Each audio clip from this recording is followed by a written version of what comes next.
அன்பின் இரட்சகர் இயேசு கிறிஸ்துவின் நாமத்தில் வாழ்த்துக்கள்.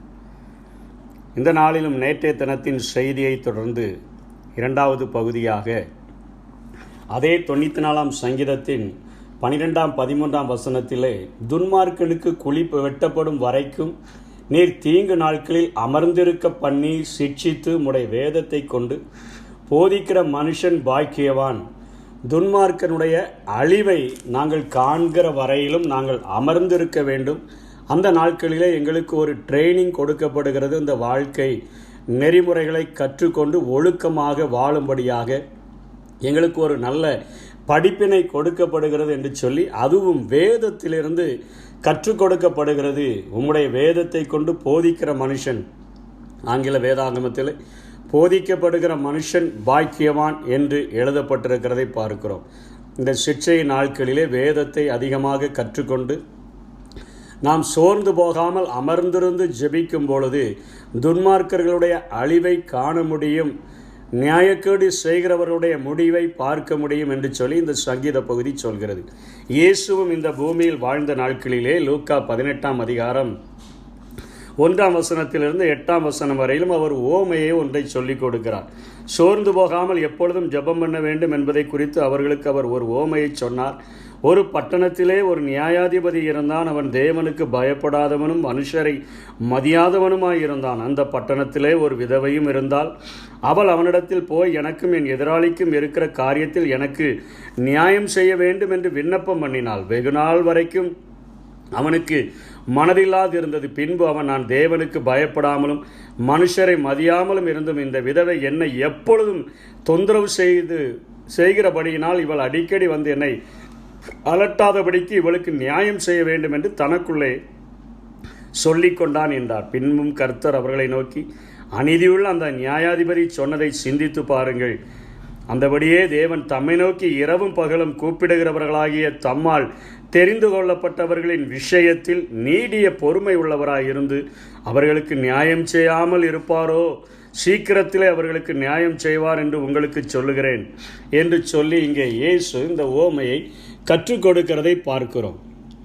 ஜெபத்திற்கு பதில் கிடைப்பதில் காலதாமதம் இருந்தால் நாம் சோர்ந்து போகாதபடி, நாம் ஜெபத்தை விட்டுவிடாதபடி, பயம், சந்தேகம், சோர்வு ஆகியவற்றை விட்டுவிட்டு ஆண்டவரிடத்தில் உரிமையோடு கேட்க வேண்டும் என்பதற்காக இயேசு இந்த ஓமையை சொல்லிக் கொடுக்கிறார். ஒரு அநீதி உள்ள நியாயாதிபதியே அதிகமாய் அலட்டி கொண்டிருக்கிற ஒரு விதவைக்கு நியாயம் செய்ய முற்படும் பொழுது, இந்த பரலோகத்தையும் பூலோகத்தையும் ஆளுகிற ஒரு நீதி உள்ள நியாயாதிபதி, இந்த பூமிக்கும் அவர்தான் நியாயாதிபதி, வானத்துக்கும் அவர்தான் நியாயாதிபதி, முழு இந்த பூலோகம் வானம் முழுமைக்கும் அவர் நியாயாதிபதியாக இருக்கும் பொழுது, அதுவும் நீதி உள்ள நியாயாதிபதியாக இருக்கும் பொழுது அவர் நியாயம் செய்யாமல் இருப்பாரோ என்பதை கற்றுக் கொடுக்கும் வண்ணமாக இந்த காரியத்தை இங்கே நாம் ஆண்டவர் சொல்லுகிறதை பார்க்கிறோம். எபிரேயர் வெளிப்படுத்தின விசேஷம் 6ஆம் அதிகாரத்திலும் ஒரு சம்பவம் எழுதப்பட்டிருக்கிறது. அவர் 5ஆம் முத்திரையை உடைத்த போது தேவ வசனத்தின் நிமித்தமும் தாங்கள் கொடுத்த சாட்சி நிமித்தமும் கொல்லப்பட்டவர்களாகிய ஆத்துமாக்களை பலிபீடத்தின் கீழே கண்டேன்.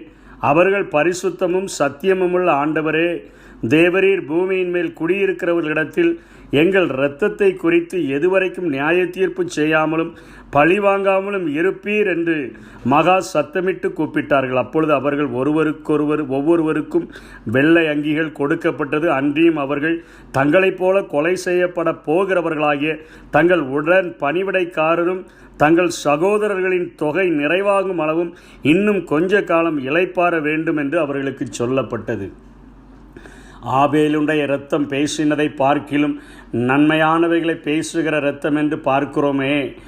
ஆண்டவராகிய இயேசு கிறிஸ்து தன்னை பழிவாங்கினவர்களையும் பார்த்து, பிதாவே இவர்களுக்கு மன்னியும், தாங்கள் செய்கிறது இன்னதென்று அறியாதிருக்கிறார்களே என்று ஜெபித்தார். இங்கே ஆபேலின் இரத்தம், அவனோடு கூட இரத்த சாட்சிகளாய் தேவ வசனத்தின் நிமித்தமும் சாட்சியின் நிமித்தமும் கொல்லப்பட்டவர்களுடைய ஆத்துமாக்கள் 5ஆம் முத்திரை உடைக்கப்பட்ட பொழுது பலிபீடத்தின் கீழே இருந்து கொண்டு, பரிசுத்தமும் சத்தியமுள்ள ஒரு ஆண்டவரே, நியாயாதிபதியே, பூமியின் மேல் குடியிருக்கிறவர்களிடத்தில் எங்கள் இரத்தத்தை குறித்து எதுவரைக்கும் நியாய தீர்ப்பு செய்யாமல் இருப்பீர்? பூலோகத்தில் மாத்திரமல்ல, பரலோகத்திலும் இப்படிப்பட்ட கூக்குரல் எழும்பிக் கொண்டு இருக்கக்கூடியதாக இருக்கிறது.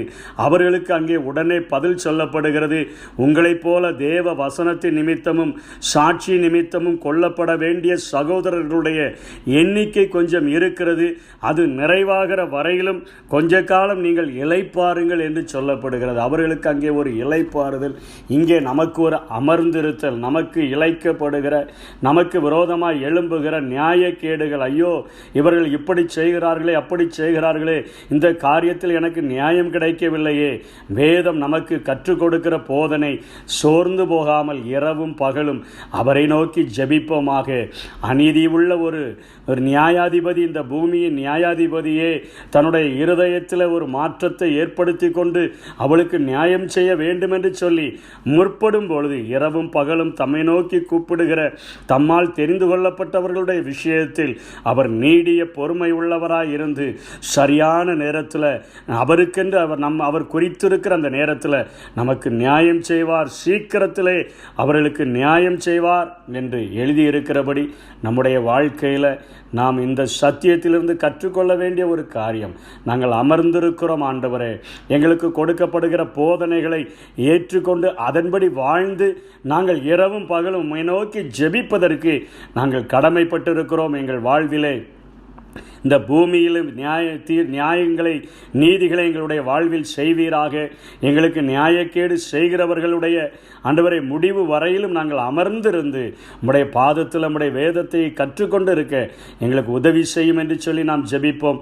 பரலோகத்திலும் இப்படிப்பட்ட கூக்குரல் தான். பலிபீடத்தின் அடியில் இருக்கக்கூடிய அநேக பரிசுத்தவான்களும் இப்படிப்பட்ட ஜெபத்தை தான் செய்கிறார்கள். பூமியில் எங்கள் இரத்தத்தின் நிமித்தம் எதுவரைக்கும் நியாயம் செய்யாமல் இருப்பீர், அதற்கும் ஒரு காலம் அவர்களுக்கு கொடுக்கப்படுகிறது. நிச்சயம் நியாய தீர்ப்பு செய்கிற ஆண்டவர், நிச்சயம் நியாயத்தை நமக்கு செய்கிற ஒரு ஆண்டவர் சீக்கிரத்தில் நமக்கு நியாயம் செய்வார். இரவும் பகலும் விசுவாசத்தோடு கூட நாம் ஜெபிக்கிறவர்களாக காணப்படுவோம். அப்படிப்பட்ட கிருபைகளை தேவன் நமக்கு தந்தருள்வாராக.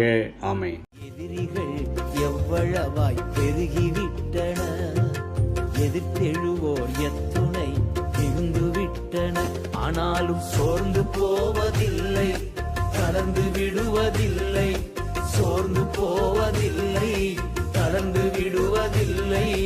தகப்பனே தாங்குகிறீ, என்னை தள்ளாட விட மாட்டீ. தகப்பனே தாங்குகிறீ.